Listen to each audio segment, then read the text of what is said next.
एक मैदान में मगध के सैनिकों के शिविर लगे हैं और बीच में मगध की पताका फहरा रही है। पताका के पास ही सम्राट अशोक का शिविर है। संध्या बीत चुकी है, आकाश में तारे चमकने लगे हैं और शिविर में दीपक जल गए हैं। अपने शिविर में अशोक अकेले टहल रहे हैं और उनके मुख पर चिंता की छाया है। वे कुछ सोचते हुए आसन पर बैठ जाते हैं। आज 4 साल से युद्ध हो रहा है और कलिंग आज भी नहीं जीता जा सका।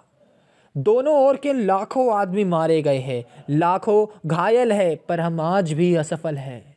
क्या होगा इसका परिणाम? राजन, संवाददाता आना चाहता है। आने दो। महाराज अशोक की जय हो। शुभ संवाद है। गुप्तचर समाचार लाया है कि कलिंग के महाराज लड़ाई में मारे गए हैं। मारे गए हैं तो मगध की विजय हुई है। कलिंग जीत लिया गया है। संवाददाता चुप रहता है। बोलते क्यों नहीं तुम? चुप क्यों हो? बोलूं क्या महाराज? कलिंग दुर्ग के फाटक आज भी बंद है। फिर किस मुंह से कहूं कि कलिंग जीत लिया गया है?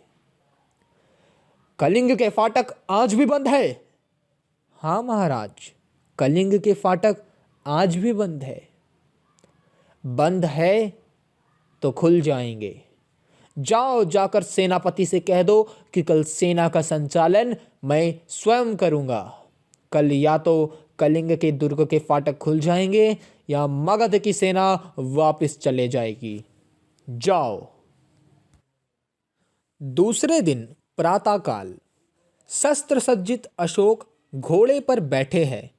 उनके पास उनका सेनापति है। सामने कलिंग दुर्ग है जिसके फाटक बंद है। मेरे वीर सैनिकों, आज 4 साल से युद्ध हो रहा है, फिर भी हम कलिंग नहीं जीत पाए।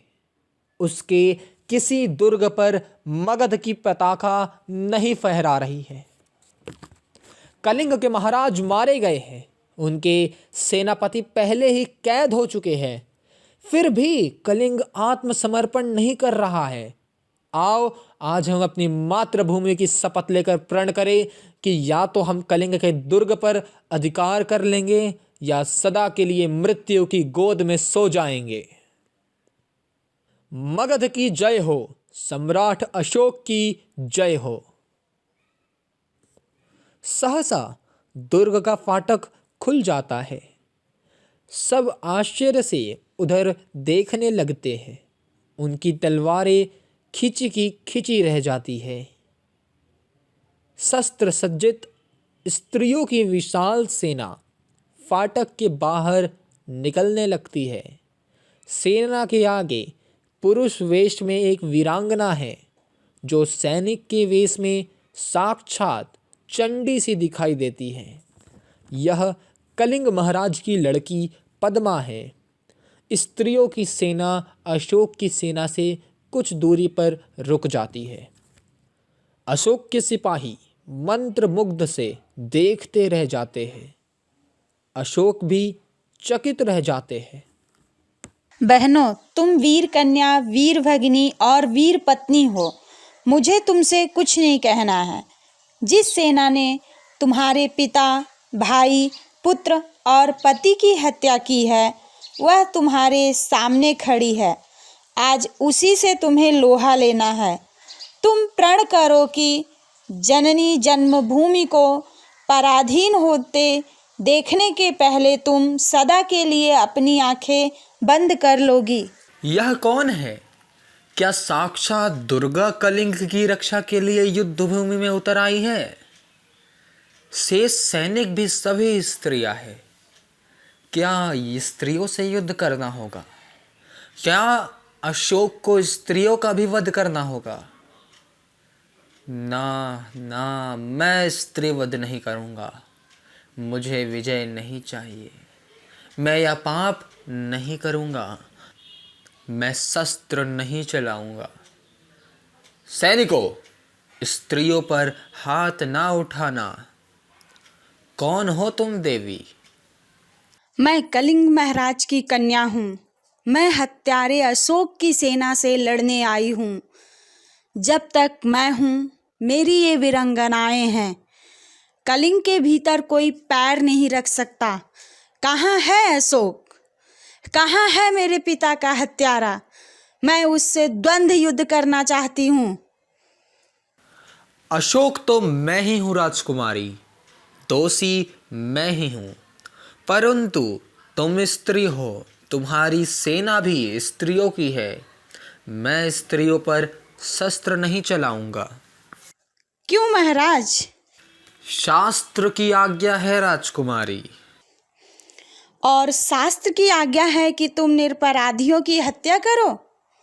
शास्त्र की आज्ञा है कि तुम अपनी विजय लालसा पूरी करने के लिए लाखों माताओं की गोद सुनी कर दो, लाखों स्त्रियों का मांग का सिंदूर पोंछ दो। फूंक दो उस शास्त्र को जो तुम्हें यह सिखाता है। मैं तुमसे शास्त्र सीखने नहीं आई हूँ, शस्त्रों से युद्ध करने आई हूँ। तुम हत्यारे हो। मैं अपनी बलि चढ़ाकर तुम्हारी खून की प्यास बुझाने आई हूँ। अपने सिपाहियों से कहो कि तलवार उठाए। कलिंग की स्त्रियां तुमसे कुछ नहीं चाहती, केवल युद्ध चाहती है। क्यों सिर क्यों झुका लिया महाराज? मैं युद्ध चाहती हूँ, केवल युद्ध। आज आपके भीषण युद्ध की पूर्णाहुति होगी। बहुत हो चुका राजकुमारी। मैं अब युद्ध नहीं करूंगा, कभी युद्ध नहीं करूंगा। अशोक तलवार नीचे फेंक देते हैं। यह क्या महाराज? अशोक अपने सैनिकों से कहते हैं, तुम भी अपनी तलवारें नीचे फेंक दो। आज से अशोक तुम्हें कभी किसी पर आक्रमण करने की आज्ञा नहीं देगा। फेंक दो अपनी तलवारें। सभी सैनिक अपनी अपनी तलवारें फेंक देते हैं। मैं भुलावे में नहीं आ सकती महाराज। मैं आपसे युद्ध करूंगी। मुझे अपने पिता का बदला लेना है। अशोक सिर झुकाकर, तो लीजिए बदला राजकुमारी। मैं अपराधी हूं। जिस अशोक ने लाखों का सिर काटा है और जिस अशोक का सिर आज तक किसी के आगे नहीं झुका, वह आपके आगे नत है। काट लीजिए इस सिर को। मैं हथियार नहीं उठाऊंगा। मेरी प्रतिज्ञा अटल है। अशोक सिर झुकाकर खड़े हो जाते हैं। तो जाइए महाराज, स्त्रियां भी निहत्थे पर वार नहीं करेगी। आप अपनी प्रतिज्ञा की रक्षा के लिए जीवित रहिए। पद्मा अपनी स्त्रियों की सेना के साथ दुर्ग में चली जाती है।